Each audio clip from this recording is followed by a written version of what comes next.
Boa noite, caríssimos irmãos e irmãs. Tenho a impressão de estar vendo algum rosto novo, mas também tem outros que estão faltando, mas que em modo todo particular, que a graça de Deus se derrame abundantemente, regue toda a nossa vida, o nosso ser, a nossa história, e que essa noite, de fato, seja um momento que não passe despercebido da nossa vida. Não porque eu estou falando, não porque o Clair está falando, não porque nós estamos falando de algo profundo, que é sobre a palavra. Não é uma palavra qualquer. Não é preceito, não é lei, não é norma, não é pode ou não pode, se deve ou não deve, mas é a expressão de um Deus apaixonado. E tente sentir aquilo que um dia Santo Agostinho escreveu lá nas Confissões, as Confissões de Santo Agostinho: tarde te amei. Porque tão tarde eu te amei, beleza infinita tão bela. Te procurava, não te encontrava, te procurava em todo lugar, e você aqui, tão perto, tão simples. Porque tão tarde te encontrei. Que o Espírito Santo venha em nosso auxílio, nos dê entendimento, nos dê a paciência, a compreensão e principalmente a simplicidade de nos acolher. Acolher a nossa história, acolher a nossa vida, acolher o nosso corpo, os nossos sentimentos, as nossas emoções, as pessoas que estão ali sentadas do nosso lado. Olhar também para a conjuntura atual, a história da nossa humanidade, o tempo presente, e olhar e colocar: ó Deus, é só você, é com você, é por você. E juntos, vamos rezar, pedindo a intercessão de Nossa Senhora, por cada um de nós, pela nossa família, na certeza de que Ele está aqui. Deixe essa palavra se tornar viva. Experimente. Onde 2 ou 3 estiverem reunidos em meu nome, eu estarei no meio. Ele está no meio de nós. Busque sentir a presença da Mãe. Mãe de Deus e nós. Aquela que para tantos parecia estar tudo tão acabado. No entanto, ela permitiu que a palavra se fizesse vida e essa palavra a fez permanecer, a estar com até o último instante. Até quando para o mundo, para as pessoas parecia estar acabado, ela permanecia com o Filho. Ave Maria, cheia de graça, o Senhor é convosco. Bendita sois vós entre as mulheres, e bendito é o fruto do vosso ventre, Jesus. Santa Maria, Mãe de Deus, rogai por nós, pecadores, agora e na hora de nossa morte. Amém. Maria, Mãe da Igreja, rogai por nós. A Rainha dos Apóstolos, rogai por nós. E agora, pensando que nós vamos falar hoje, Arca da Aliança. Rogai por nós. Arca da Aliança. Rogai por nós. Porta do céu. Rogai por nós. Amém. Pode se assentar. Essa inspiração veio agora aqui com vocês. Ela enquanto arca da aliança, porta do céu. Quase esquecemos, né, da ladainha de Nossa Senhora. Tem os títulos tão bonitos, né? Refúgio dos pecadores, saúde dos enfermos. Mas essa porta do céu, a arca da aliança. Um dia, quem sabe, eu tenho a oportunidade de falar com vocês sobre, ou falar sobre, ou com Maria, sobre o cântico do Magnificat, sobre Maria aos pés da cruz.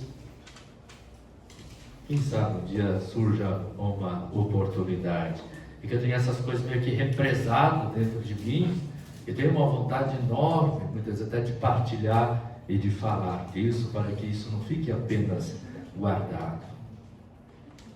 Mas a Arca da Aliança é um paradigma que se quebra, que Jesus quebra. A ideia que nós, com muita facilidade, também nós vamos construindo, vamos fazendo, vamos elaborando e achando, não, para Deus tem que ser assim. Ah, mas porque Ele é o Deus, para Ele eu tenho que construir isso, eu tenho que fazer aquilo. Eu já falei, já repeti. E Ele vai falar, tá, tudo bem, é importante. Ele não vai falar que não, o próprio Jesus ia no templo. Mas o próprio Jesus teve que reaprender a redescobrir quem era Deus.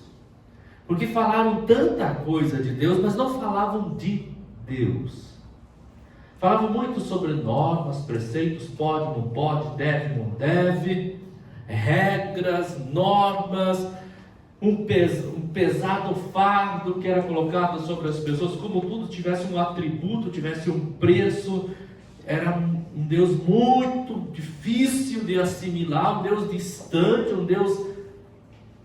E Jesus fala, não é isso, não é isso que eu experimento como Pai. Aí lá no Evangelho de João, no João mais explícito, lembram lá do chicote? Jesus vira os bancos, esparrama os dinheiro, todas essas coisas, fala lá do terceiro dia, lembra daquilo? Do que ele vai falar? Pode destruir isso aqui, tudo. Em 3 dias eu reconstruirei. Daí os doutores da lei, os homens, os entendidos, os orgulhosos que olhavam aquela ostentação, mas quem que ele acha que ele é?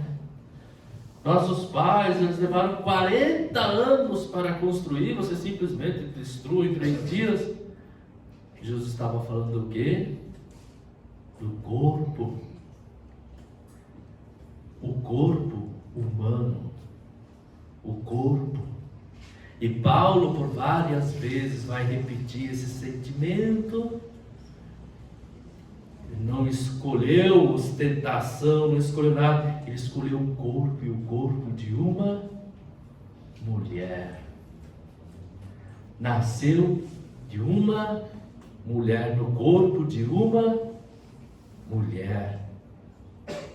Isso é profundo. Aí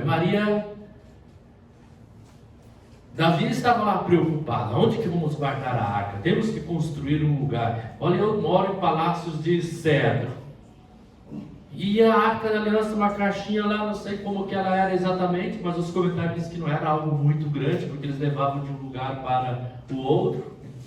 Eram nômades. E a Arca da Aliança lá dentro acaba depois vindo mais à frente a construção de um templo. Aquele templo é destruído, depois constrói o outro. E praticamente todos os templos foram destruídos, tanto que lá hoje resta lá o Muro das Lamentações, quem vai lá em Jerusalém. Não que Jesus queria que lá fosse destruído, não, ele está falando, mas é como Jesus catequizando, falando do querigma, falando do anúncio. Mude de ideia, não é isso. Eu escolhi como morada, é o corpo humano. O corpo. E olha a profundidade, quando eu vou falar assim de Maria, Arca da Aliança, Palavra e Eucaristia. Maria grávida, saindo da sua cidadezinha, indo até a casa de Isabel, aquela barrigona, bonita, grávida. Eu estava preocupado com o chá de arquivo, se passava creme, se não passava, se ia ter estria, se não ia ter, não tinha essas coisas todas. Maria junto, talvez uma trouxinha, 100 e poucos quilômetros, subindo montanhas, não tinha trem, não tinha avião, não tinha ônibus, não tinha ar-condicionado, não tinha creme, não tinha nada dessas coisas, nada, não tinha pré-natal, ultrassom, não tinha eco, aquelas coisas todas. De mês em mês, a gente vai ver como é que está desenvolvendo. Apenas levava o tesouro dela. E quando que chegou lá, levando a Arca da Aliança até a casa de Isabel, Isabel estremece, sente o outro bebê também estremecer.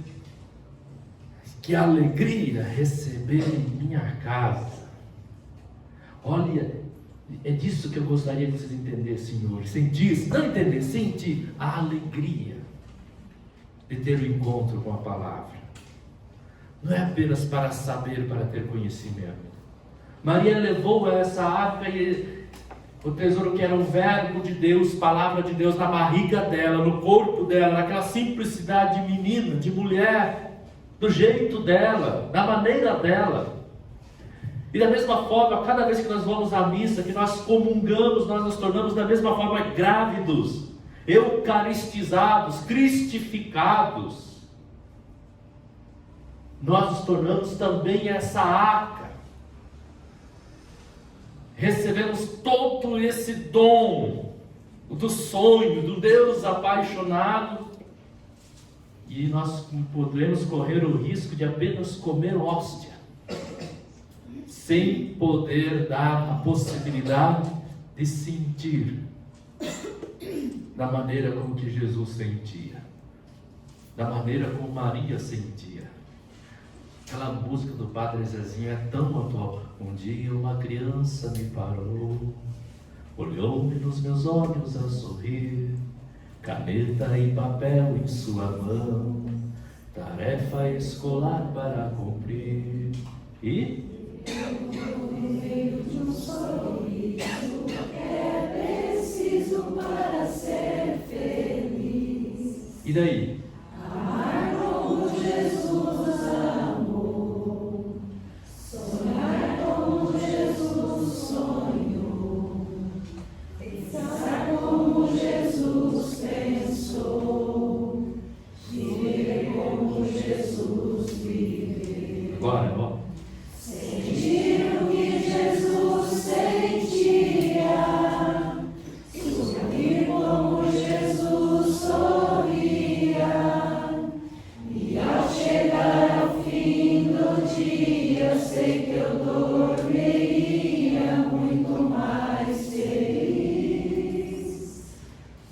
Sentir o que Jesus sentia, sorrir como Jesus sorria, e ao chegar ao fim do dia, sei que eu dormiria muito mais feliz. Eu posso pensar de chegar à noite, dormir, colocar a minha cabeça no colchão, no travesseiro e sentir a paz, mas eu vivi o meu dia.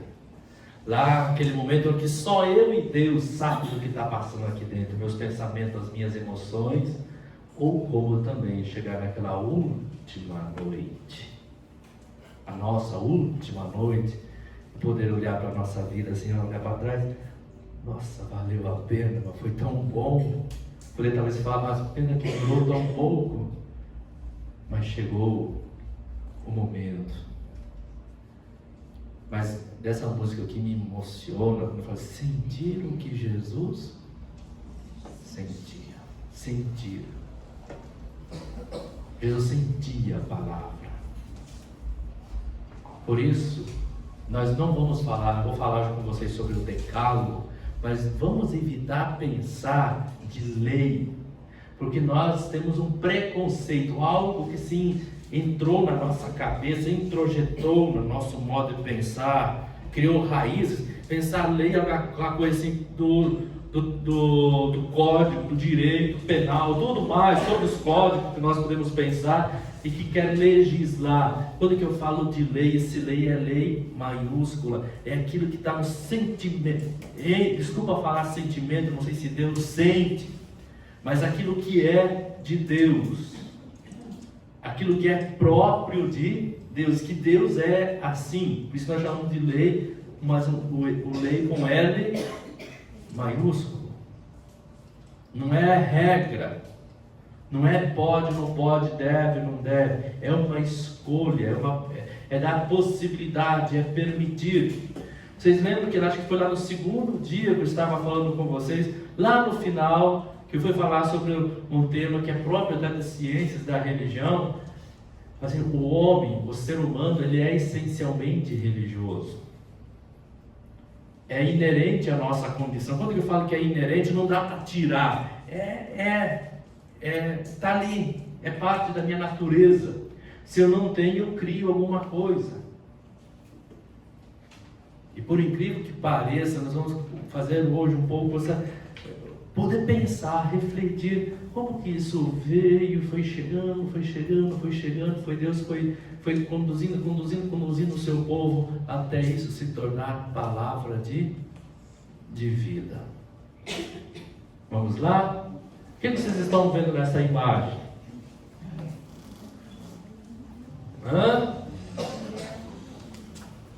Quem assistiu o filme Os Filhos de Francisco? O dia que eu saí de casa, minha mãe me disse: filho, vem cá. Não foi? Assistiram? Passou a mão no meu cabelo. O que ela falou? O dia que você saiu da porta da casa do seu pai e da sua mãe.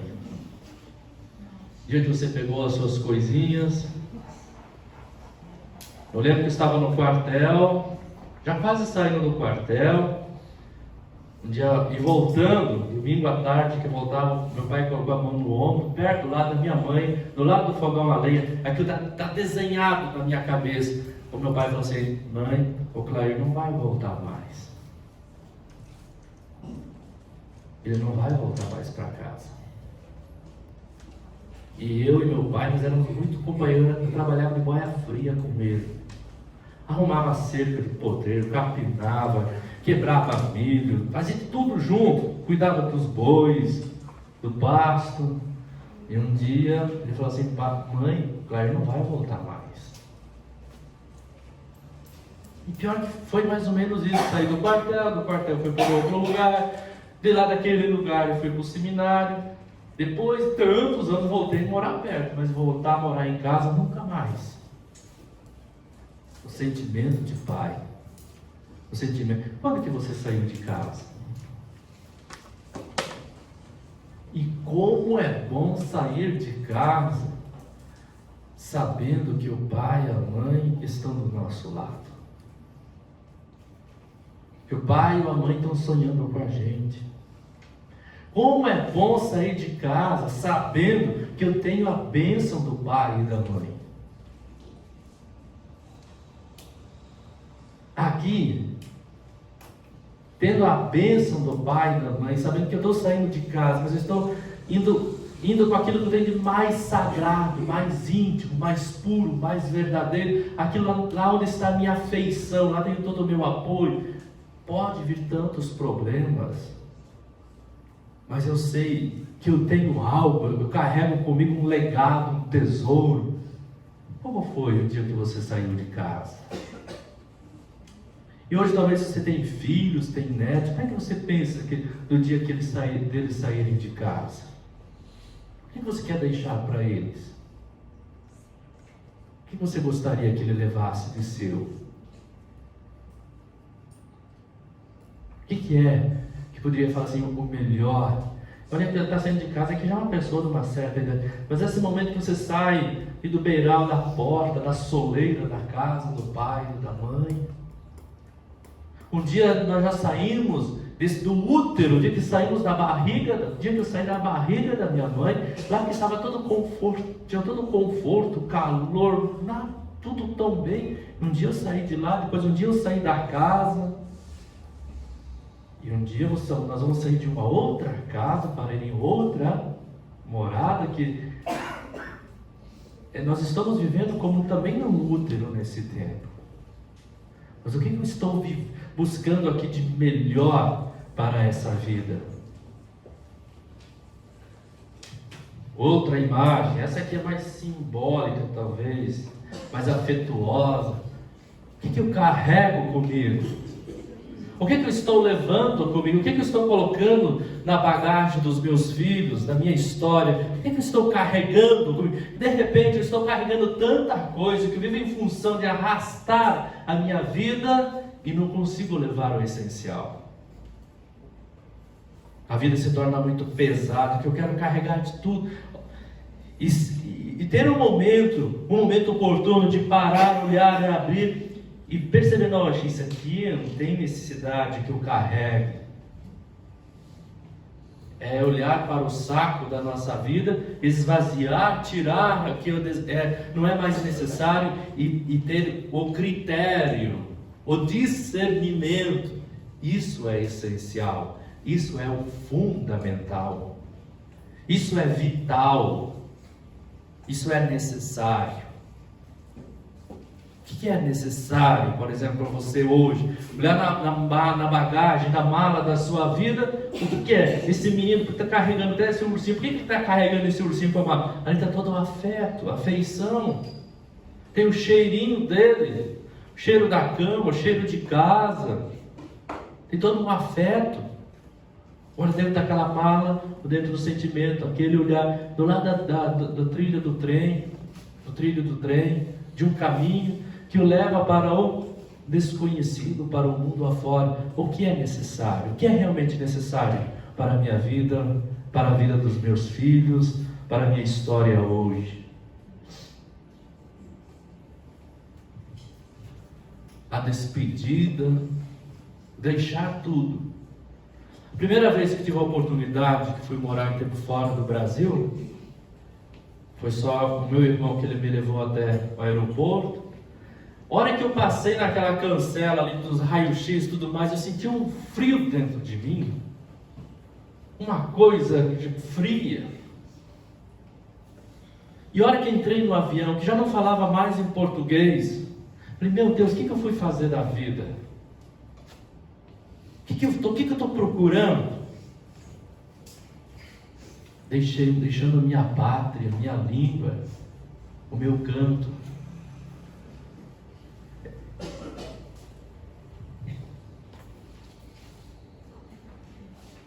E aqui, talvez eu com as minhas coisinhas, você com as suas coisas que você carrega toda a vida, de repente você entra numa rua, numa cidade, num lugar todo desconhecido. Qual o projeto de vida? Qual o meu sonho? O que eu quero levar mesmo? Lá onde está o meu desconhecido? O que é essencial? O que é verdadeiro? O que de fato, o que legado, o que eu quero levar comigo? Não dá para levar tudo. Muitas coisas nós teremos que deixar, se eu quero viver. Se eu quero viver, eu preciso fazer essas escolhas. É preciso tomar essas decisões. E é por isso que hoje nós vamos falar sobre o valor religioso do êxodo.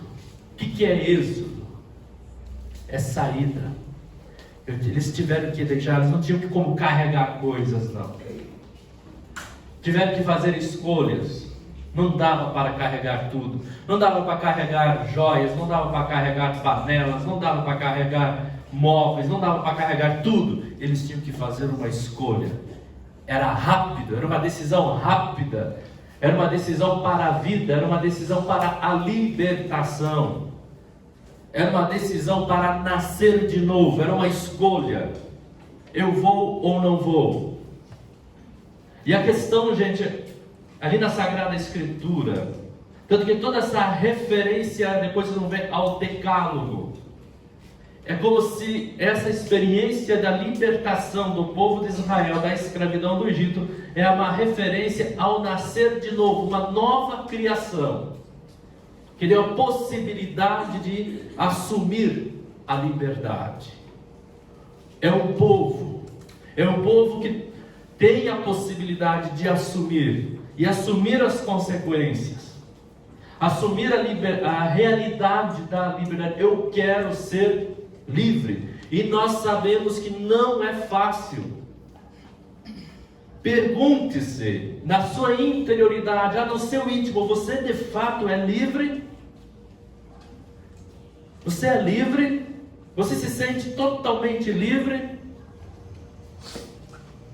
Podemos até parecer livres para muitas coisas, mas de fato, lá dentro no meu interior, até onde eu consigo viver a experiência da liberdade? Hoje nós estamos vivendo uma situação, é só tirar o sinal de internet, Wi-Fi, alguma coisa assim, as pessoas já começam a ficar meio que alucinadas, loucas, perdidas, como síndrome de abstinência. O ser humano, não sei se alguém aqui é psicólogo, alguém é psicólogo, tem formação em psicologia. Viktor Frankl, quando que ele sai de Modena, na Itália, de trem, ele era um químico, um cientista, e na verdade no início a maioria das pessoas não estavam sabendo para que ele estava entrando naquela viagem, naquele trem, que estava indo em direção ao campo de concentração. Não era Auschwitz antes, mas o Auschwitz vai ser depois. É interessante o relato que ele vai fazer num prólogo dos livros. É que no início as pessoas já estavam bem vestidas, cada um com a sua malinha, com as suas coisas, roupa passada, tomou água, tinha tomado banho, tinha os seus torresmo, lanche, essas coisas todas que eles tinham para o início da viagem.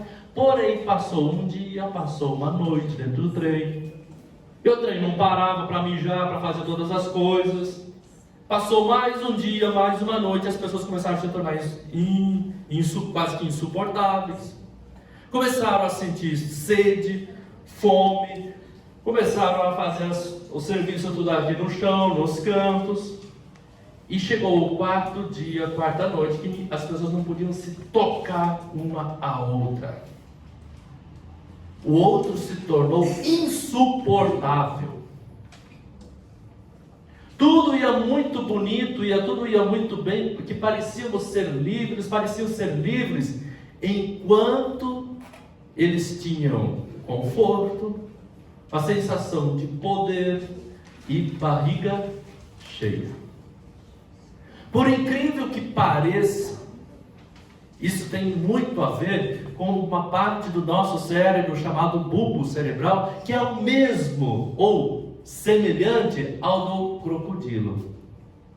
O crocodilo é um outro animal que é capaz de matar a sua própria espécie para a sua sobrevivência.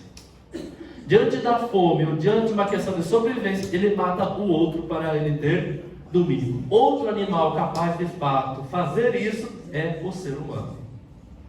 Ele é capaz de matar, de tirar a vida, ele é capaz de... Esse matar, como diz Levinas, presta atenção, gente, Levinas, ele vai falar assim, sobre a alteridade. Matar alguém, não necessariamente eu preciso disparar uma arma e atravessá-lo com um projétil. Isso é apoderar-se do corpo do outro. Matar é quando eu nego o olhar da face do outro. Quando eu nego a face do outro, quando eu nego o olhar do outro, quando eu nego o rosto do outro, me torno indiferente ao outro, eu o estou matando. E se nós olharmos assim em torno de nós, será que nós somos livres mesmo hoje? Só diante disso, falando diante disso? Quem é o outro? Qual é a minha relação com o outro? O outro porque tem uma outra religião, o outro porque se veste diferente, o outro porque ele mora naquele bairro, o outro porque ele não sei o quê, o outro porque de repente me incomoda, o outro Porque várias situações, será que nós somos de fato livres? Eu suporto, por exemplo, quando que um pobre vem conversar comigo, eu gosto que um pobre vem conversar comigo. Como que eu reajo, por exemplo, no semáforo, quando que eu vejo que alguém vem pedir uma moeda? Quando eu vou, de repente, num hospital, numa enfermagem, uma coisa assim, eu vejo alguém lá, de repente, eu falo, mas ele bebeu, bebeu. Eu já começo a colocar tudo que... Será que eu sou livre para cantar aquela música que agora há pouco nós cantamos? Sentir o que Jesus sentia, viver como Jesus vivia, amar como Jesus amava, pensar como Jesus pensava. Ele tocava nos leprosos, ele ia ao encontro dos pecadores, ele deixava as prostitutas abraçarem a ele. Ele falava assim, eu vim é para eles. É para eles que eu vim. Quem tem saúde não precisa de médico. Eu vim para quem está enfermo, para quem precisa de misericórdia, para quem precisa de compaixão. Estou falando isso para poder falar do decálogo. E eu vou falar do decálogo sempre olhando para Jesus, a partir do rosto de Cristo. Não tenho intenção de falar com vocês sobre o Antigo Testamento sem antes olhar para o rosto de Jesus. E eu sei que isso desestabiliza. Eu sei que isso incomoda. Eu sei que isso, de repente, eu não queria ouvir isso. Podia falar de uma outra coisa? Eu não gostaria de estar ouvindo você falar disso nesse momento. Você não queria, não veio ali para falar de decálogo? Fala logo disso e vamos para frente. Eu quero só... Você está sentindo um pouco isso? Eu sinto isso. Isso me incomoda. Isso me incomoda. Que queira ou não, Jesus pode olhar para Clair, você é um fariseu, você é um hipócrita. Você gosta de viver uma religião, mas só que nessa religião você busca um ídolo e não o Pai, não o amor do Pai. Você não busca os meus sentimentos, você quer aquilo que você acha que é importante para você. Por isso, nós somos convidados sempre a uma contínua conversão, uma contínua metanoia, mudança de mentalidade. Por isso que eu vou falar assim, do valor religioso do êxodo. Cada dia nós estamos saindo, cada dia nós estamos vivendo essa experiência. Talvez até no último respiro da nossa vida nós vamos estar saindo. Eu preciso sair. Eu sou filho da promessa, eu sou filho da salvação, eu fui batizado, eu sou o templo do Espírito Santo, eu sou morada do Altíssimo, eu sou a arca da aliança. E nem sempre, talvez eu consiga ter noção dessa dimensão, dessa grandeza do amor de Deus para comigo. O valor religioso do êxodo é primordial em si próprio e fundamental na Bíblia. Se eu quero fazer, eu gosto de ter um encontro com uma palavra, insista em estar lendo isso que estou conversando com vocês. Vá lá, retome, viva essa experiência. Não queira saber se é ou não é, se aconteceu, mas vá na dimensão teológica da mensagem, vai além das palavras, das linhas, deixe o Espírito Santo te inspirar, não para saber o que está certo ou está errado, mas para que você tenha um encontro com o sagrado, com o Espírito, para a tua espiritualidade, para a nossa sede de palavra, nossa sede de Deus. Por isso, é primordial, o valor religioso do êxodo é primordial em si próprio e fundamental na Bíblia. Se nós formos olhar praticamente, Jesus retoma, os apóstolos retomam, a igreja hoje retoma essa experiência do êxodo, que é contínua na nossa história, na nossa vida. O testemunho do êxodo é o verdadeiro centro do credo de Israel, que fala de si, de Deus, nesses termos: Deus é aquele que salva o seu povo da escravidão e da perdição. Israel é o povo salvo por Deus, e como a fórmula da aliança, Yahvé é o Deus de Israel, e Israel é o povo de Yahvé. E os profetas lá na frente, vocês vão ouvir muitas vezes essa expressão: eu sou o teu povo e você é o meu Deus. Nós somos o teu povo e você é o nosso Deus. E ali é interessante que essa necessidade de sempre focar, de afunilar, acho que seria essa palavra que eu queria dizer, assim, o Deus, meu Deus, o teu Deus, no singular. Porque até aqui, gente, porque nós estamos chegando a falar de 10 mandamentos do decálogo, essa experiência do êxodo, essa expressão que começa a aparecer de um Deus ciumento, ele fala assim que ele tem ciúmes, também de um Deus apaixonado, que vai aparecer mais lá na frente na Sagrada Escritura. A questão que vai aparecer muito, ali até mesmo nos 10 mandamentos, sobre a questão da idolatria, de construir imagens, outras coisas parecidas com Deus. Ele fala assim desse Deus ciumento, porque na época, quando o texto em si está sendo escrito, o povo hebreu tinha contato com as mais diversas culturas em torno. Seja os fenícios, os egípcios, os gregos, os babilônios, e tinham umas divindades muito atrativas, umas culturas religiosas com um atrativo interessante para a época. Não vamos pensar assim, que Deus apareceu, falou assim, de uma hora para outra, para todo o povo de Israel, assim, esse é meu Deus. Não, Deus vai caminhando, e Ele vai como que separando, tirando as coisas. Não, isso não, você tem que ser só meu, é meu. Você não é de outro, você não é da perdição. Não se perca, você é meu, não se engane. Não sei se eu estou conseguindo. Quem colhe café, descasca café que fica banando na peneira e vai tirando a palha e fica só com o caroço do café.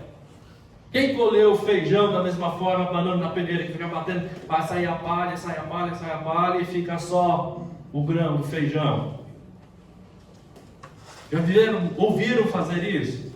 Foi uma experiência que o povo de Israel foi vivendo. Já estava tudo misturado. Politeísta, eram politeístas. O que é politeísmo? Vários deuses, tinham várias divindades. E se vocês forem ver algumas coisas, vão lendo no Antigo Testamento, tem umas coisas que vão chocar. Nossa, eles eram assim? Eles faziam isso? Eles tinham isso?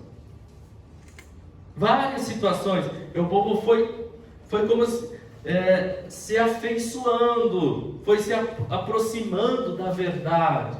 Por isso que está falando assim, Israel é o povo salvo. Esse salvo de quê? Porque era um povo terrível, era um povo briguento, era um povo que parecia que vivia se coçando, arrumando confusão com todo mundo ao redor. Não vão pensar que o povo de Israel era um povo assim, nossa, que povo querido. Não era assim.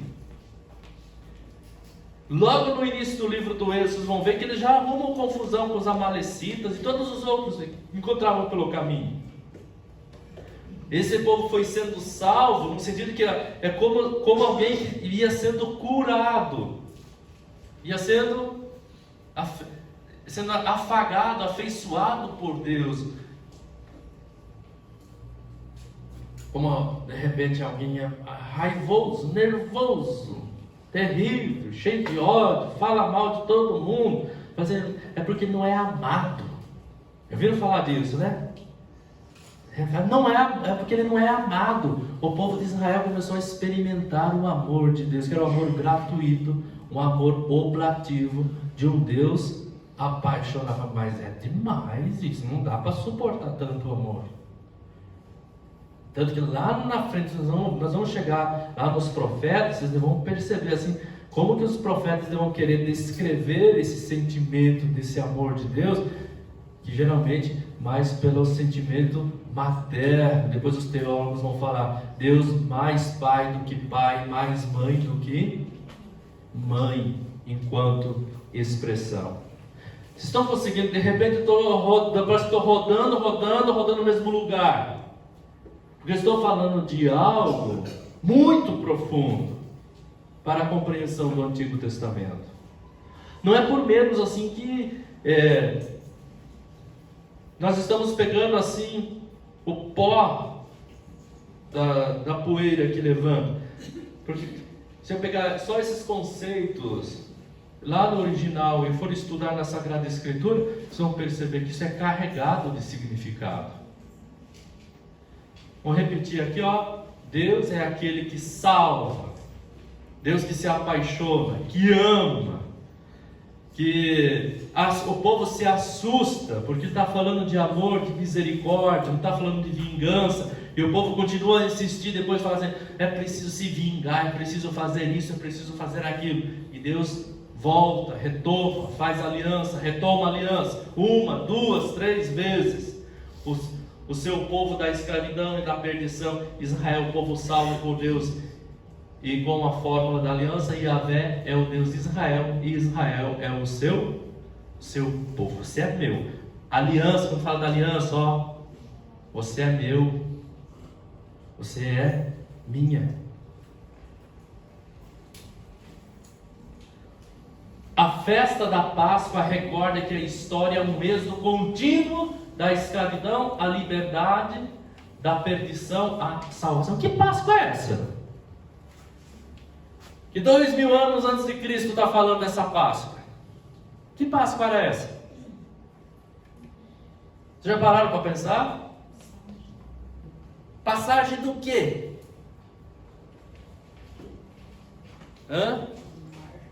Vocês se perguntaram, já perceberam? Vocês deram uma folhada ali no início do Êxodo, que vai falar da festa da Páscoa e vai falar também dos pães ázimos. Que coisa era essa? Uma Páscoa não era quando Jesus morreu, ressuscitou? Páscoa também não era a passagem, chamada de Páscoa, a passagem do Mar Vermelho, saindo do Egito para a terra prometida, também não é Páscoa, mas só que aqui eles estão falando de uma outra Páscoa, lá atrás. Que Páscoa é essa?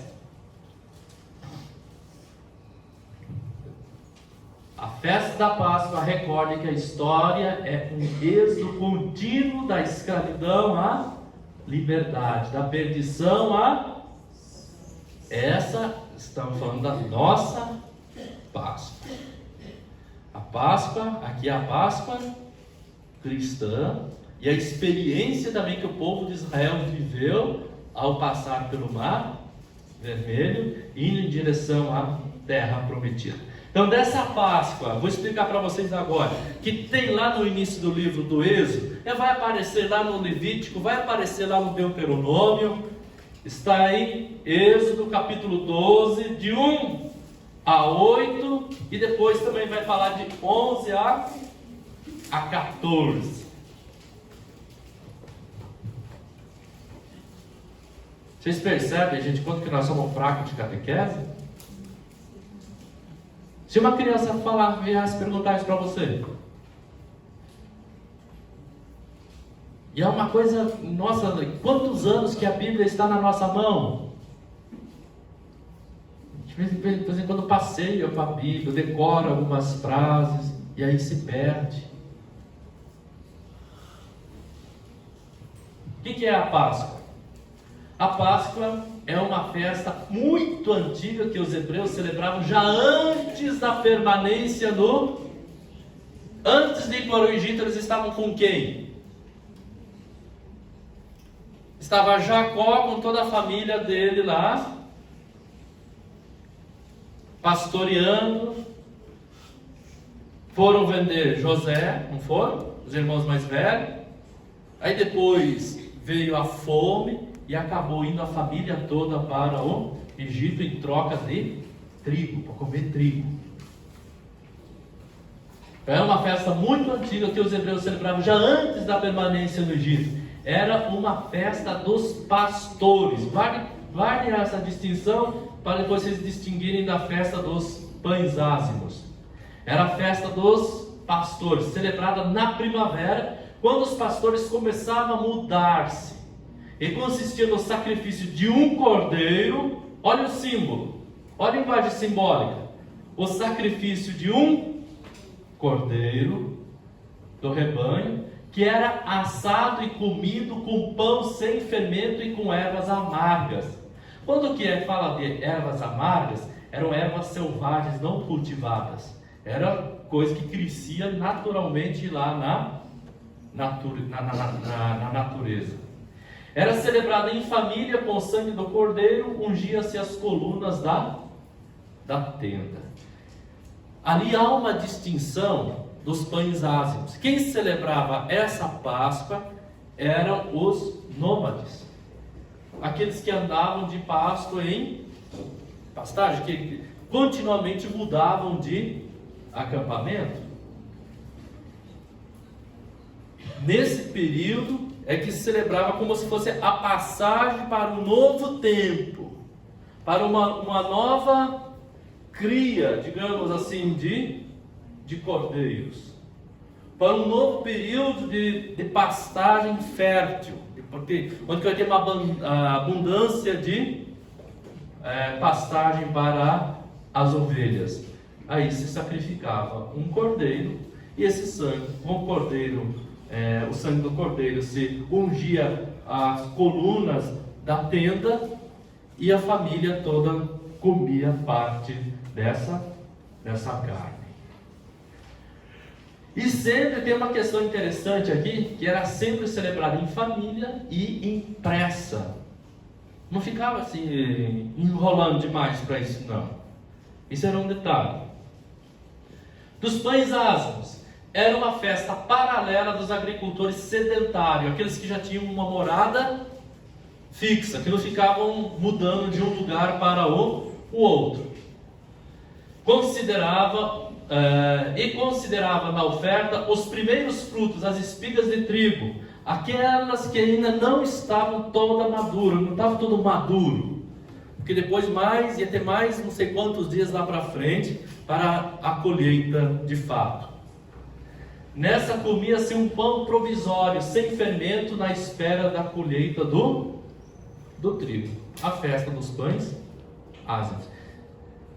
Mas isso, você fala, que festa sem graça? Mas só que dessa maneira, é nesse rito, é que a palavra chegou até nós.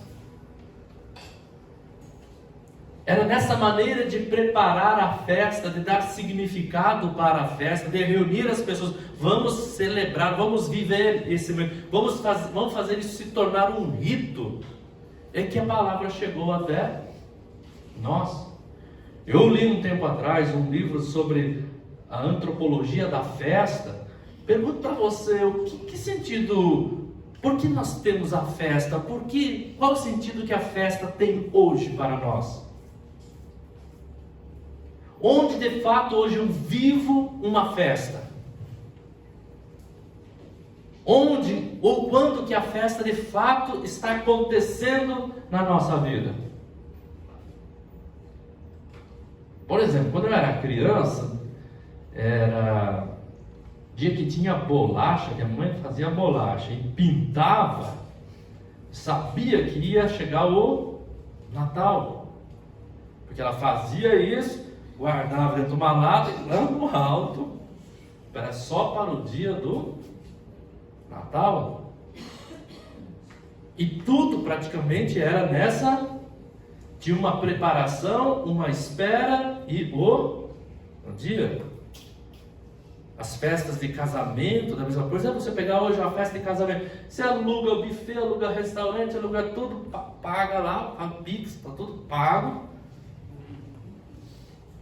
E vai lá, tudo comer. Depois as pessoas saem de lá e reclamam que a comida estava assim, porque não estava assim o quê. Ah, eu não gostei muito daquela decoração, não sei o quê, até, e os molhos ficam loucos.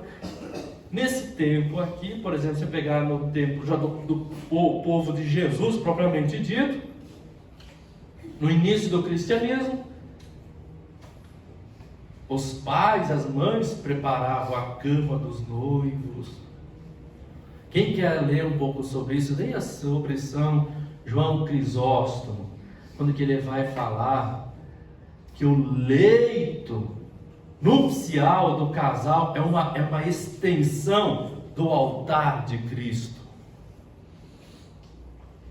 Porque se preparavam, as duas famílias se preparavam para a festa do casamento. Era uma festa que já durava antes, começava bem antes que ela ia acontecendo. Da maneira deles lá, a mãe e a sogra iam preparar o quarto, os noivos não podiam entrar lá antes.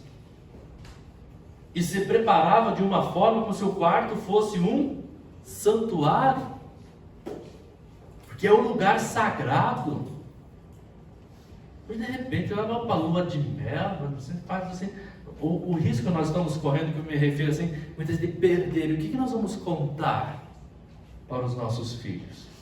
O que nós vamos contar para os nossos netos? Qual história que nós vamos deixar? O risco de repente ser eu pago tudo, eu compro tudo, é tudo muito fácil, tá fácil. Por exemplo, no dia das mães, ontem, eu fiquei 3, 4 dias pensando como que eu vou celebrar o dia das mães com o Antônio? Eu não quero cair na mesma lógica que eu tenho que comprar um presente para ela. Se eu não comprar um presente é porque não amo. Eu quero ser o presente. Eu quero que o Antônio seja o presente. É que o Antônio aprenda de repente a preparar a mesa, o café, ser surpresa, ser presente, ser um abraço, ser beijo, ser afeto. Eu não quero que ele compre a coisa, que ele vá lá, simplesmente pague e leve, mas que seja feito pelas mãos dele, que tenha o cheiro dele, que tenha a textura das mãos dele naquilo. E um dia a mãe, quem sabe ele cresce. Eu tenho essa vontade, não sei se serei capaz. Eu só estou falando assim para quebrar a lógica. Lembra, ficou claro para vocês o que é a festa da Páscoa? Isso está lá no Gênesis, vocês vão ler. Foi antes dessa festa, eles prepararam essa festa. Moisés desceu lá do monte, conversou toda a história da vara lá que virou cobra, lá, toda.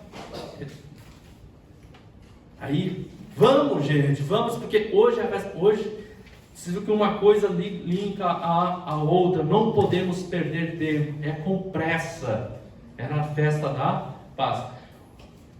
Os amigos estão atentos. Ó tu que habita nos jardins, faze-me ouvir a tua voz. O texto é do Cântico dos Cânticos. Mas o decálogo é nesse sentido que eu quero que vocês entendam os 10 mandamentos. É como um amigo que quer fazer uma amizade profunda com a alma. É a mesma expressão de um Deus para com o seu povo. Êxodo 20, de 1 a 21, e também está lá em Deuteronômio de 5, 1 a 22. Praticamente quase são os mesmos textos, porque aqui está tudo dentro daquelas tradições que eu falei para vocês, lembram? Eloísta, sacerdotal, javista e deuteronomista. Eram textos que tinham um pouco aqui, numa região do planeta, outro no outro, que acabaram meio que cruzando e se encontrando. O próprio decálogo provavelmente que ele vem desde o tempo de Moisés, mas não necessariamente vê tudo de um pacote, digamos assim. Mas é a experiência que o povo está vivendo com o sagrado. E que ele assume como palavra a partir da epifania, a partir da experiência que ele vai tendo de Deus. Então ali tem as duas principais citações onde vão aparecer os 10 mandamentos.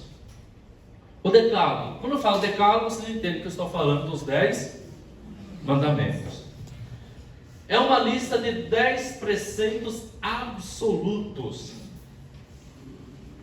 O que eu falo de absoluto? Não dá para colocar mais e também não dá para tirar. Ele está completo, está cheio por si só. Com certeza o mais antigo entre os códigos bíblicos. Se eu pensar alguma coisa bem antiga, lá na vertente, se chama lei mosaica, que está lá no mais antigo que poderíamos dizer como um código, ali está o decálogo. A sua origem é do tempo de Moisés. Vocês lembram aquele mapa, aquele dia lá que eu fiz? Da história, um pouco? Que ano aproximadamente foi o tempo de Moisés? Entre 1500 e 1250 antes de Cristo. E esses textos foram escritos em torno de 300 a 400 antes de Cristo. Isso. Ficou claro, gente? A sua origem do tempo de Moisés. O decálogo não é chamado de lei, mas de palavra. Esse palavra aqui, talvez deveria também estar maiúsculo. Então que João vai usar assim, o verbo, a palavra que você fez carne, o verbo que você fez carne. Que são revelação de Deus e sua comunicação com aqueles que já o conhecem. Que já tem uma amizade, que já tem uma experiência. O decálogo contém 2 ordens de preceitos. Olha para vocês verem se aqui não está o Novo Testamento agora. Que de repente se perdeu e Jesus veio e retomou. Aqueles que definem a justa atitude de Deus aqueles que definem a justa atitude diante de Deus e o comportamento com o próximo. Acho que ficou mal explícita essa frase. O que quer dizer assim? A maneira como que eu me coloco diante de Deus não pode ser diferente da maneira como que eu me coloco diante das minhas atitudes diante das pessoas. Não adianta, os 10 mandamentos é o querer ser bom, zeloso, cheio de preceitos, cheio de cuidado, de honra com Deus, se eu mesmo não tenho com as minhas atitudes, com o meu comportamento, com a minha ética, com os meus valores. Se eu não sou um ser ético, que não consigo traduzir essa relação minha com Deus na convivência com os irmãos, é uma relação com Deus estéril. Aí eu já caio na idolatria. Por isso, cuidado quando nós vamos falar de idolatria, pensar que idolatria é criar uma imagem e me tornar idólatra. É eu ter uma pedra ou alguma coisa, eu estou adorando ídolos. Não, isso é quando que eu falo de idolatria, se eu vou buscar lá na origem, é uma coisa que eu estou convivendo dia a dia. Não é algo para pensar, os idólatras, eles são idólatras. Cuidado, não cuspa, porque pode cair na sua própria cabeça. Preste atenção, muitas vezes na nossa maneira de lidar com Deus. É só vir uma seca que as igrejas enchem. Não é verdade? Só foi ficar um tempo de pandemia que os bispos, os padres não vão ficar em casa, todo mundo em casa. A dificuldade que tiveram para voltar. Aí ficou se torcendo, arrumando um monte de desculpa. Então dali vocês podem perceber até onde que vai de fato. Uma experiência viva, uma experiência de aliança ou de conivência.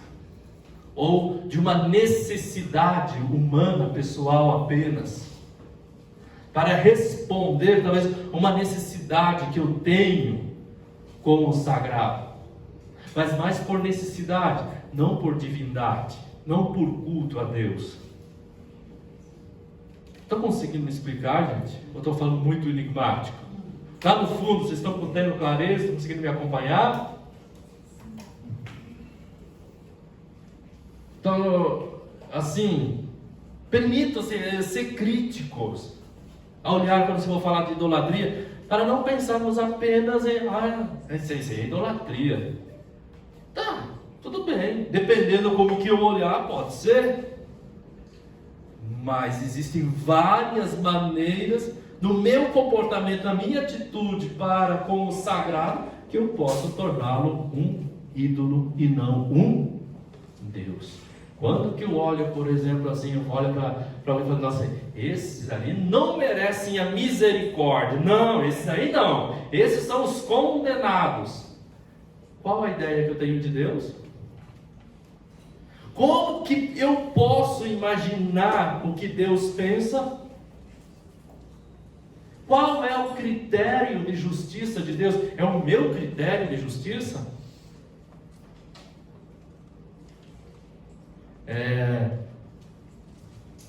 E isso é interessante, né? Nos Salmos aparece muito isso. Mas que Deus faça cair raios sobre a cabeça deles, isso e aquilo. É próprio do sentimento humano. Nós somos assim.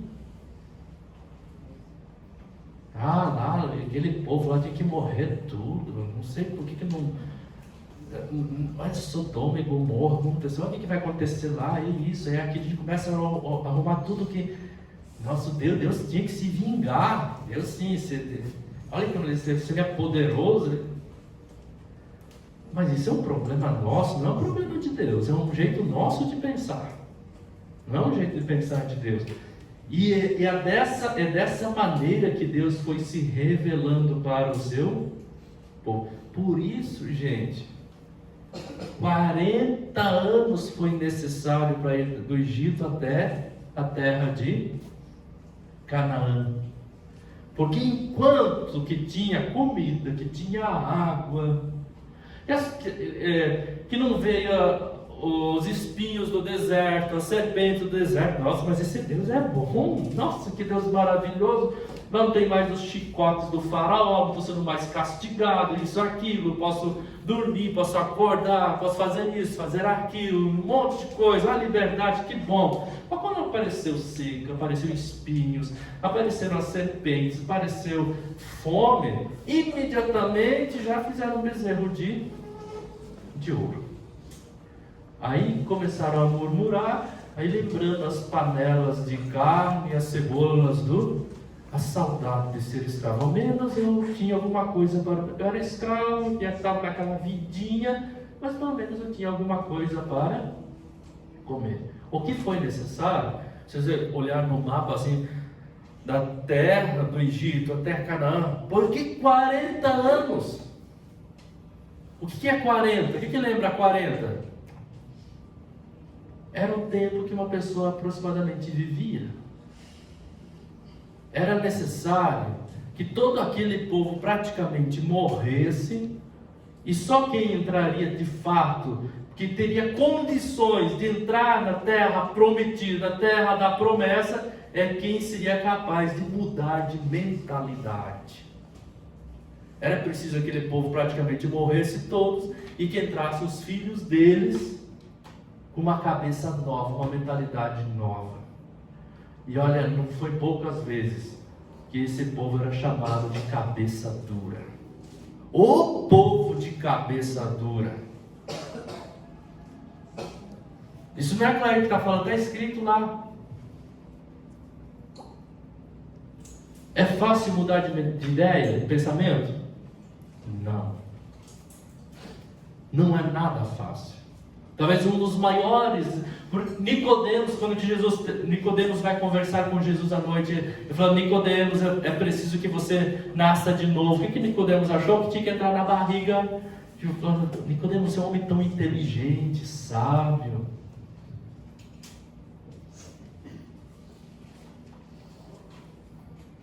É mudança de mentalidade, pensamento.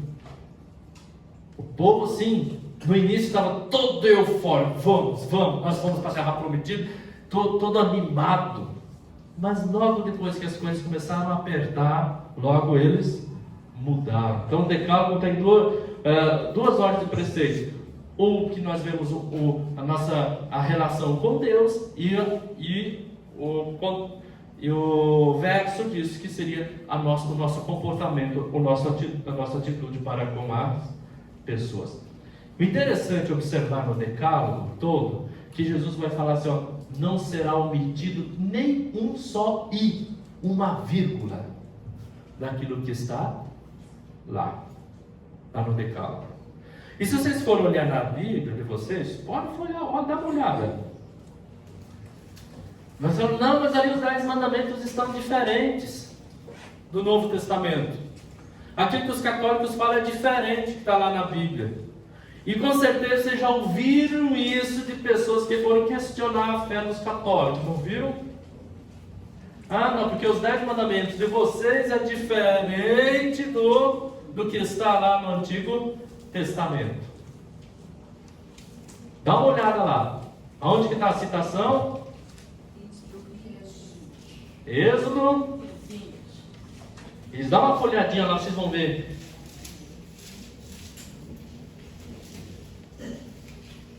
De repente, quando você para rezar, para meditar o texto, você poderá até sentir, caramba, olha, um tema para eu rezar, para fazer um retiro. Quando fala do amor aos pais, aos idosos, cuidado com a natureza, as mulheres,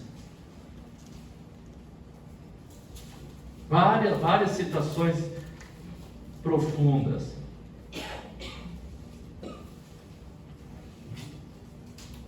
Fazer uma pergunta para vocês. Lá, primeiro mandamento, qual é? Amar a Deus sobre todas as... Ali vocês vão ver que ele vai falar um pouco, vai se levar umas frases mais do que isso. O segundo, não tomar seu santo nome em... Como é que diz ali no Antigo Testamento?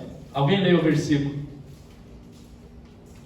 Eu sou o Senhor teu Deus, que te fez sair do Egito e da casa da escravidão. Mais à frente vai falar o segundo mandamento. Não virás outros deuses diante da minha face. Mais à frente, um pouco mais. Não farás para ti escultura, nem figura alguma do que está em cima, nos céus ou embaixo sobre a terra, ou nas águas debaixo da terra. Mais à frente, pode continuar lendo. Não te prostrarás diante delas e não lhes prestarás culto. Eu sou o Senhor teu Deus, um Deus zeloso, que vivo a iniquidade dos pais nos filhos, nos netos e nos bisnetos, daqueles que me odeiam, mas uso de misericórdia até a 1000ª geração com aqueles que me amam e guardam os meus mandamentos. Isso ele vai mostrando assim, ó, não brinquem com Deus. Vai falar do temor de Deus. Tanto que na catequese básica nós falamos, nunca jure em nome de... Vocês não viram aprender isso desde criança? Não jure. Essa catequese bem pequenininha que a gente aprendeu lá de casa. Não jure em nome de Deus. Não brinque com Deus. Tanto assim que fala assim de não brincar com Deus, que os judeus não falam o nome de Deus. Na Torá, quem for ver lá em hebraico, só aparecem os 3 pontinhos. Nem escreve o nome de Deus. A fim de reconhecer que Deus, Ele é aquilo que Ele é. E que vai continuar se revelando a nós na maneira como que nós vamos aprofundando e vivendo a nossa história. Mas naquele mandamento que vai falar do sábado, o que significa sábado? A palavra sábado, que na nossa, já na forma catequética dos católicos, nós falamos assim, primeiro, amar a Deus sobre todas as coisas, não tomar seu santo nome em vão, terceiro, guardar domingos. Vocês percebem que o mandamento aqui ele tem mais uma dimensão catequética, mas não mudou aquilo que está lá na origem. O que significa sábado? A palavra sábado, o conceito de sábado.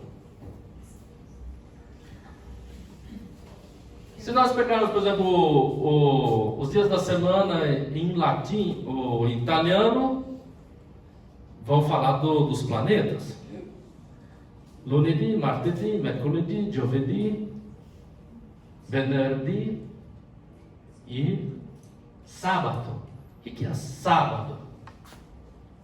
Aqui na Bíblia de Jerusalém, A nota, na rodapé. nota de rodapé, o nome do sábado é explicitamente relacionado pela Bíblia com uma raiz que significa cessar, descansar. Isso mesmo. É um dia de repouso semanal consagrado a Yahvé, que repousou no 7º dia de criação. A este motivo religioso acrescentou-se uma preocupação humanitária. A instituição do sábado é muito antiga, mas a sua observância tornou-se especialmente importante a partir do exílio e veio a ser um sinal do judaísmo. Isso. Quer dizer, cessar é o dia de parar. E daí por que no cristianismo se passou do sábado para o domingo? Como é que você ia se defender disso? Hã? Se uma criança, alguém vem conversar, tá, mas a Bíblia fala do sábado, os cristãos vão falar do domingo. Exatamente, por causa da ressurreição, o primeiro dia, a nova criação, o primeiro dia. O tríduo pascal, que começa na que dia? Quinta, sexta, sábado e no domingo. Quando começa o sábado para os judeus? Ou para os muçulmanos também? Quando que começa o sábado? 18 horas da sexta. Oi? 18 horas da sexta. Não tem um horário. É naquele momento, no final do dia, que chega o momento do crepúsculo, que você não sabe se é hoje ou se ainda se é dia ou se é noite. Tanto que aqueles que são bem zelosos, eles tiravam o fio de cabelo e olhavam. Estou enxergando? Ainda é hoje. Não estou mais enxergando? Já é o amanhã. Aí eles já celebravam o Shabat. Já era o sábado. Aí teve um fato interessante, que até trouxe o livro e acabei esquecendo de ler para vocês. O quanto que isso era interessante para os judeus, até na preparação para a Páscoa. Eu falei assim, sentavam à mesa, o pai ficava na ponta da mesa e o filho na outra. Assim, a refeição dos pães asmos é de... deixa mais para frente. Deixa eu ver. Tá. Nossa, estou ficando cego. Estes ritos arcaicos, que poderiam ser os de qualquer povo, foram para Israel relacionados com o texto. Quando amanhã os filhos vos perguntarem: que significa este rito? Respondereis: é o sacrifício da Páscoa, pesado, para Javé, que passou por sobre casa dos filhos de Israel no Egito, e assim vai para frente. O pai perguntava para o filho mais novo, perguntava: filho, o que é essa noite diferente de todas as outras? E o filho perguntava para o pai: pai, por que essa noite é diferente de todas as outras, quando celebravam a Páscoa? Aí retomavam toda essa história de Israel. E o pai contava para os filhos o que era essa história de Israel. Até que horas que vai? Ixi, mas já está terminando, gente. Eu queria passar com vocês, na verdade, folhear a Bíblia para vocês perceberem algumas coisas. Que hoje eu estou encerrando com vocês o que seria o Pentateuco. Vocês perceberam que ele tem uma profundidade Isso que eu gostaria que vocês percebessem apenas. Ali tem uma profundidade. Quando eu estava falando do sábado, só pensar no sábado para o significado dos judeus, para nós já seria motivo para nós conversarmos muito sobre. Mas respondendo de uma forma catequética, desde os primórdios do cristianismo, que essa confusão que muitas vezes vem até hoje, uma discussão catequética, porque desde o início houve os que permaneceram judeus, os que se tornaram cristãos de fato, e aqueles que ficaram meio judeu e meio cristão, que eram chamados os judaizantes. Paulo teve muito problema nesse sentido. Paulo passava, fazia as visitas, depois iam lá os judaizantes, que também iam e falavam aquilo que era meio a meio. Mas desde o início, os cristãos, eles celebram a Páscoa no domingo, sempre no domingo. Por isso o domingo se tornou o dia de preceito, o primeiro da semana. E lembro que Jesus não mudou nada daquilo que era de sagrado. Jesus veio revelar na vida dele. Por isso que vocês cantaram aquela música antes. Jesus assume aquilo que é o sentimento do Pai. Quem me vê o Pai, ninguém vai ao Pai senão por mim. Na relação com o Pai e na relação com as pessoas. E as pessoas insistiam em querer afastar as pessoas de Jesus. E Jesus insistia: não, eu vinha para esses. Eu não vim aqui para fazer a vontade de ninguém, a não ser revelar a vontade do Pai. Eles não queriam que os leprosos se aproximassem, as mulheres não podiam se aproximar, as crianças não poderiam se aproximar, os pecadores públicos também não podiam se aproximar de Jesus. E Jesus falava: não é para isso não. E a intenção de Jesus não era fazer milagres. Os milagres aconteciam no sentido, de uma forma extraordinária. Os milagres sempre eram olha para onde que ele aponta, e não apenas para a ponta do dedo, como que já tinha falado. Por isso os milagres, tanto no Evangelho de João, os milagres são sinais. João chama os milagres de sinais. E olhar por esse lado dos mandamentos, vocês vão perceber que dentro dos mandamentos vai aparecer muitas vezes a palavra injustiça, justiça, injustiça e justiça. No Evangelho de João, pecado é compactuar com a injustiça. Porque nós somos chamados à liberdade, jamais a compactuar ou a submeter a uma situação de injustiça. Filho, filha, você é meu. Eu vim para te salvar. Para finalizar, olha o que esse professor aí vai falar. Na verdade eu queria um vídeo, era para ser um vídeo do Antônio Moser, sabe não?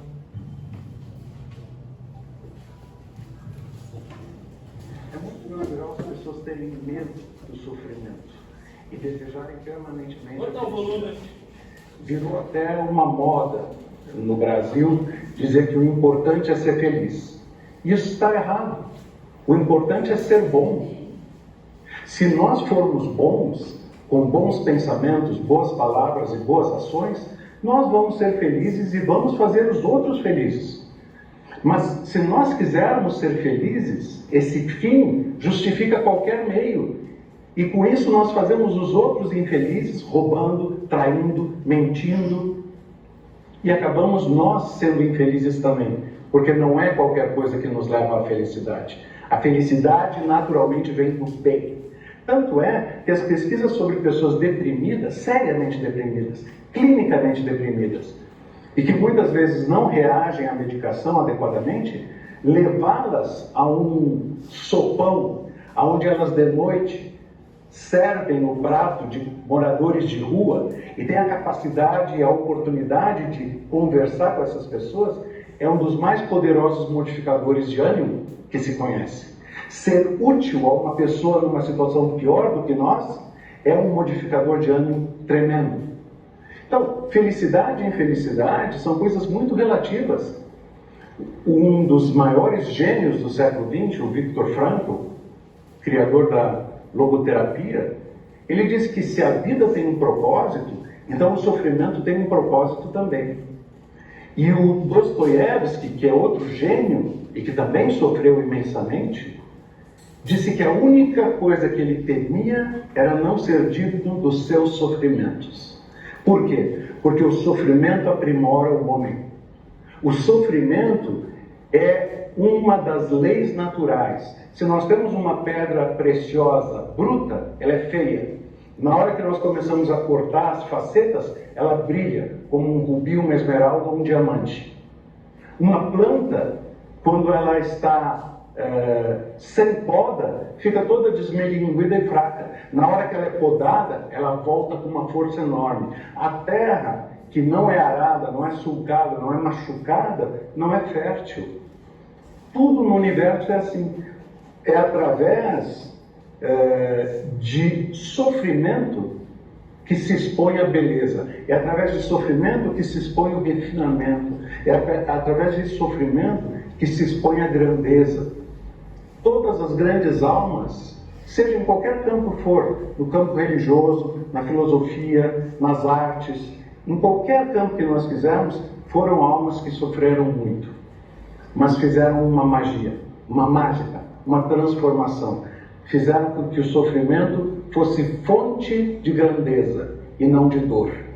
Esse é o grande segredo que cabe a nós descobrirmos. Como transformar a poda em crescimento. Como transformar a lapidação em brilho. Como transformar o suco do arado em fertilidade. Entenderam, gente? E foi o que o povo de Israel viveu. Ao sair da sua terra, ele teve que fazer uma escolha. Querer ser livre é uma escolha. É uma decisão.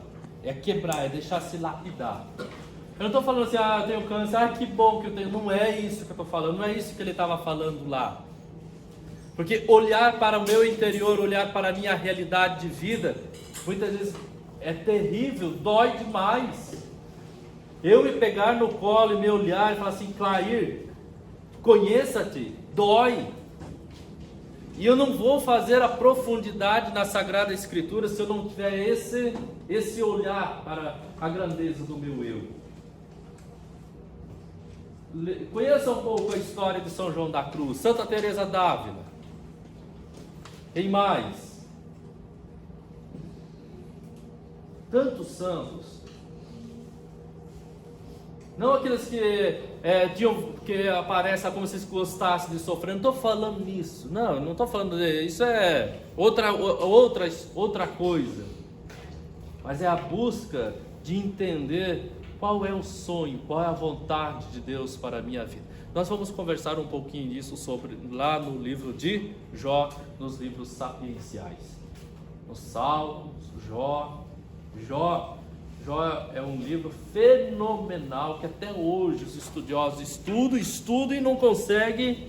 É como se fosse uma grande cidade sendo construída várias cidades uma em cima da outra, para vocês terem uma ideia, a grandeza aqui é. Não posso então pegar como se fosse ler um gibi, ou uma historinha, ou um romance. Eu agradeço a Deus por esse momento. Não sei se eu consegui alcançar alguns pontos na tua reflexão, na tua vida. Agora fica por conta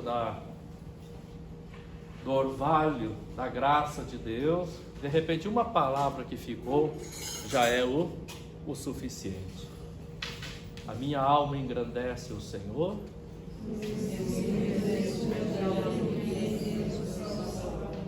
Porque olhou para a pequenez. Doravante as gerações hão de chamar-me de porque ele levou quem? Os humildes e derrubou os E talvez aqui nós corremos o risco de pensar nos pobres e nos ricos. Não. Não é nesse sentido que o Lucas colocou o cântico na boca de Nossa Senhora. Que de repente eu quero rezar, achar que eu sou como um soberbo, como um rico. Eu rezo, rezo, rezo e nada acontece. De repente alguém que é humilde, simples, lá talvez ficou olhando e Deus vê a grandeza daquele olhar, naquela pequenez. Olhou para a pequenez de Maria, a humildade, olhou o humus, a humildade. E por isso, doravante as gerações não lhe chamaram de mendigo. Então, olhar, ler, sentir, ler o que nós estávamos falando agora sobre o decálogo, é preciso ter essa sensibilidade. Como que eu me coloco diante do mistério? Maria é um grande exemplo. É um modelo, poderíamos dizer assim, que se coloca como a humilde serva. Eu não consigo entender, mas não seja feito a minha, mas a tua. Porque o Senhor olhou para a pequenez, para a humildade. É muito forte a expressão: derrubou dos tronos os poderosos e elevou-os. De repente você vê um pobrezinho, um homem simples, uma mulher simples que faz uma oração, ou tem uma atitude que é transformadora, e fica, caramba, mas eu rezo tantos terços, vou nisso, parece que não acontece nada. Mas ele está lá em cima, você já é Deus, já é o ídolo, já quer ser venerado, quer ser reconhecido. Olha como que eu trabalho, olha, eu vivo lá na igreja, eu vivo fazendo pastoral, sou ministro, sou catequista, olha, eu sei. Deus quer, você não quer. Você está fazendo é para o seu ego. Você já tem a recompensa, você já é soberbo, já é grande. De repente, o outro vem todo humilde. Por isso os discípulos de Emaús não reconheceram o forasteiro. Ave Maria, cheia de graça, o Senhor é convosco. Bendita sois vós entre as mulheres, e bendito é o fruto do vosso ventre, Jesus. Santa Maria, Mãe de Deus, rogai por nós, pecadores, agora e na hora de nossa morte. Amém. Ide em paz e que o Senhor sempre nos acompanhe. Graças a Deus. Boa noite. Boa noite.